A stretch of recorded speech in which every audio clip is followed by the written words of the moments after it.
Soit Jésus-Christ. Loué soit Jésus-Christ. À jamais. J'ai intitulé cette homélie « Jésus dans les tempêtes nous invite à le suivre et lui faire confiance. » Et à lui faire confiance. Nous lisons dans l'Évangile, lui dormait sur le coussin à l'arrière. Les disciples le réveillèrent et lui disent « Maître, nous sommes perdus, cela ne te fait rien ?» Frères et sœurs bien-aimés, vous vous rappelez peut-être de la parabole de la maison qui est construite sur le sable ou de la maison qui est construite sur le roc. Ce même évangile qui est souvent choisi pour la célébration des mariages. Et ce qui est marquant dans ces paraboles, c'est que dans les deux cas, il y a la tempête. L'eau dévale, les vents furieux sont là, comme aujourd'hui. Jésus, lorsqu'il nous invite à le suivre, ne nous prive pas des tempêtes. Il ne dit pas que cela sera une assurance de vie, une assurance vie, un long fleuve tranquille. Il nous invite à le suivre et à lui faire confiance. Et on voit dans ce récit de la tempête apaisée un signe de sa divinité puisqu'il commande aux éléments de la nature comme le fit d'ailleurs Dieu dans le livre de Job où il apaisa le vent et calma la mer. C'est surtout une pédagogie de Jésus que Jésus donne à ses disciples. Alors qu'ils avaient écouté la prédication du Christ toute la journée, les disciples partent, vont sur l'autre rive, ce qui est au fond une autre manière de voir la réalité. Et voici que survint cette tempête. Il y a plusieurs manières de vivre la tempête. Et là, on en a une assez intéressante, qui présente une forme de colère. Les disciples disent à Jésus, « Cela ne te fait rien, Maître, nous sommes perdus, cela ne te fait rien. » Vous vous rappelez peut-être que cette même expression existe dans un autre évangile, celui de Marthe et Marie.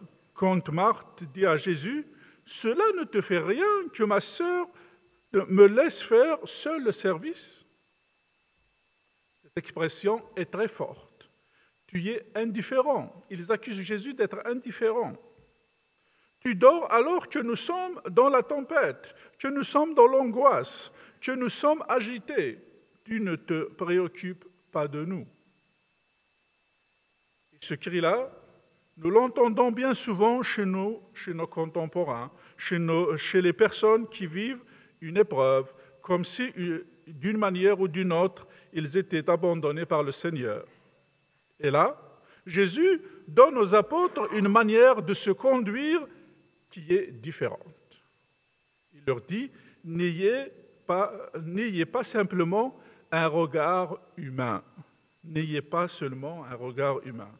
Comme le dit saint Paul aux Corinthiens, désormais, nous ne regardons plus personne d'une manière humaine. Ayez un autre regard. Moi, je suis dans la barque. Et c'est cela qui est important, dit Jésus à ses disciples. Ayez un autre regard. Moi, je suis avec vous, je suis dans la tempête avec vous, je traverse la tempête avec vous.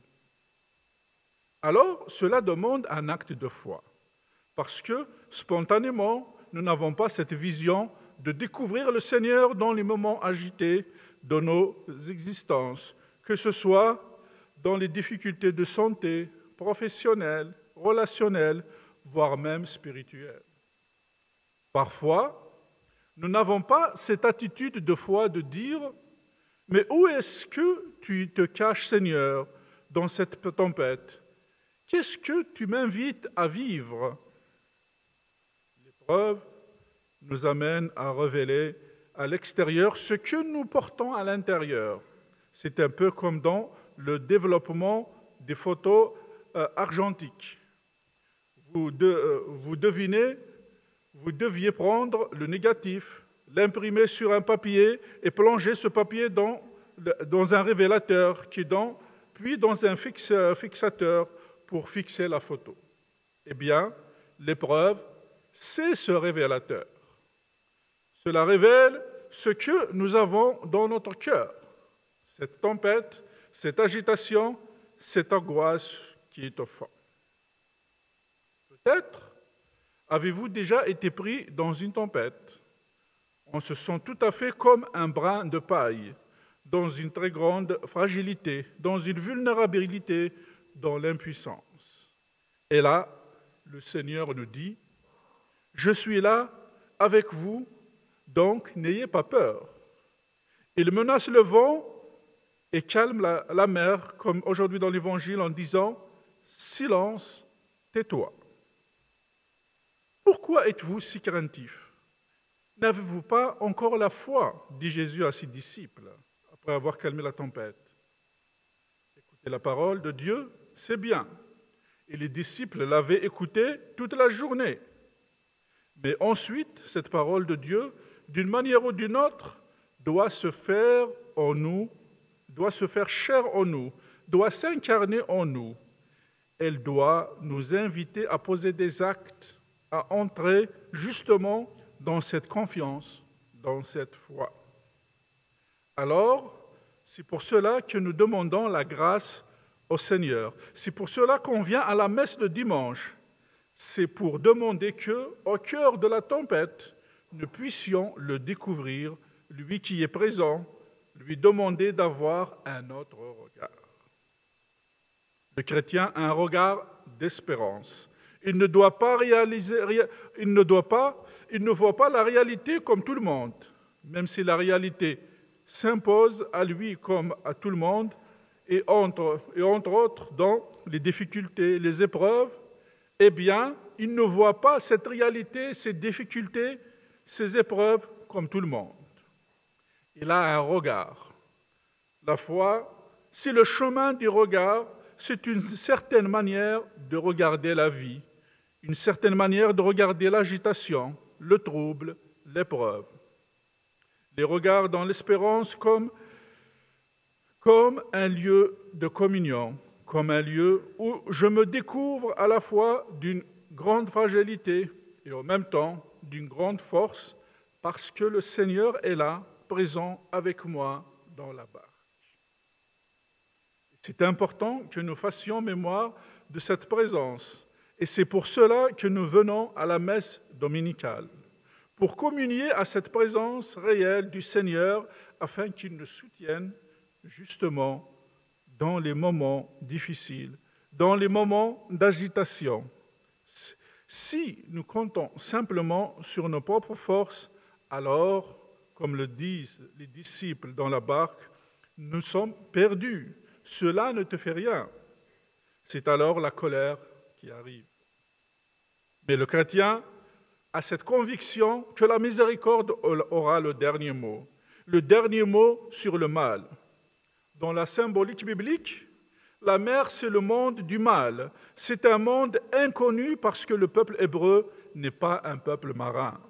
Et donc, tout ce qui est dans les eaux, comme le fameux Léviathan, c'était des choses tout à fait inconnues et donc menaçantes. Bien sûr, il y a des menaces sur notre monde. Il y en a jusqu'à ce que Dieu soit tout en tous. Des menaces, même de guerre. Mais nous n'avons pas, face à ces menaces-là, un regard désespéré. Nous pouvons avoir la tentation du quoi-bonisme en se disant « À quoi bon faire confiance à Dieu puisque le monde ne change pas ?» C'est vrai que le mal parfois est bien plus visible que le bien, que l'œuvre du démon est parfois plus visible que l'œuvre de Dieu. C'est vrai, mais justement, ce n'est pas un regard humain qu'il nous faut regarder. C'est à la manière spirituelle, à la manière de la foi. Et dans cette manière spirituelle, la Vierge Marie nous est vraiment d'un grand secours. Et là, elle aussi franchit des épreuves. Jésus ne l'a pas invité à avoir une vie telle un long fleuve tranquille. Et là, elle aussi eut à faire un acte de foi, non seulement au moment de l'Annonciation, évidemment joyeux, mais aussi au moment de la croix. Il est donc important aussi d'avoir cette communion avec Marie dans ces heures d'épreuve, parce qu'elle nous invite à ne pas désespérer, à faire confiance à la présence de Dieu dans notre vie, et savoir que cette présence de Dieu, elle est de toujours à toujours. Souvenez-vous de la dernière parole de Jésus avant qu'il remonte au ciel. « Moi, je suis tous les jours avec vous jusqu'à la fin du monde. » Mais comme cela nous coûte de le croire, et d'ailleurs, et croyons-nous vraiment en cette parole de Jésus qui nous dit qu'il est avec nous tous les jours jusqu'à la fin du monde? Comment le Christ est-il avec nous? Il est avec nous sous les espèces du pain et du vin consacré.